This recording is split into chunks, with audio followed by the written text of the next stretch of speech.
Europe Écologie, Madame Cuzet. Merci, Monsieur le Président. Nous sommes très heureux de soumettre au vote de notre Assemblée ce vœu concernant le droit de vote des étrangers aux élections locales. Et nous sommes très heureux que cette Assemblée puisse se conclure par ce texte-là. Depuis que nous l'avons déposé, nous avons été rattrapés par l'actualité. Ainsi, Jean-Marc Ayrault, répondant à des journalistes, a fait savoir que ce droit de vote fera partie d'un ensemble de dispositions nécessitant une réforme constitutionnelle et qu'il y aurait effectivement intérêt à traiter tous ces sujets en parallèle afin de ne faire qu'une seule assemblée constituante. Nous avons vu aussi Grenoble voter lundi dernier un vœu similaire, un vœu voté par la majorité et par une partie de l'opposition. Il nous semble nécessaire que notre institution s'engage, car ensemble, nous avons essayé de dynamiser sans cesse ce qui ne doit pas être qu'une merveilleuse formule, Rhône-Alpes la citoyenne. Et nous avons commencé la réflexion ici en mettant en place des ateliers citoyens, en mettant en place un droit d'initiative citoyenne.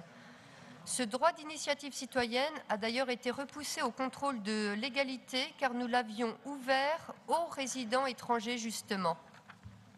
Il serait donc logique que nous soutenions toutes les initiatives nationales qui permettraient d'avancer positivement et que ces mêmes avancées nationales nous permettent de pouvoir avancer à notre tour dans nos pratiques régionales. Je n'ai guère parlé des arguments de fond et à la fois ce débat revient d'élection présidentielle en élection présidentielle, chacun peaufinant ses arguments. Même si ce débat transcende les clivages gauche-droite, en témoignent les positions qu'un certain Nicolas Sarkozy a pu prendre. J'aimerais juste dire, pour conclure, que la démocratie n'est pas une vérité immuable et intangible. Nous avons su la faire évoluer dans ses formes institutionnelles à plusieurs reprises. Nous avons, au cours du temps, ouvert droit à une reconnaissance citoyenne aux femmes en 1944, car au sortir de la guerre, au moment de leur engagement dans la résistance, qui pouvait contester à des personnes comme Lucie Aubrac son implication et donc son statut citoyen. La démocratie, notre démocratie est donc un idéal de liberté, d'égalité et de fraternité vers lequel nous devons tendre toujours plus. D'ailleurs, pour notre part, il nous semble nécessaire depuis des années de passer à une 6e République.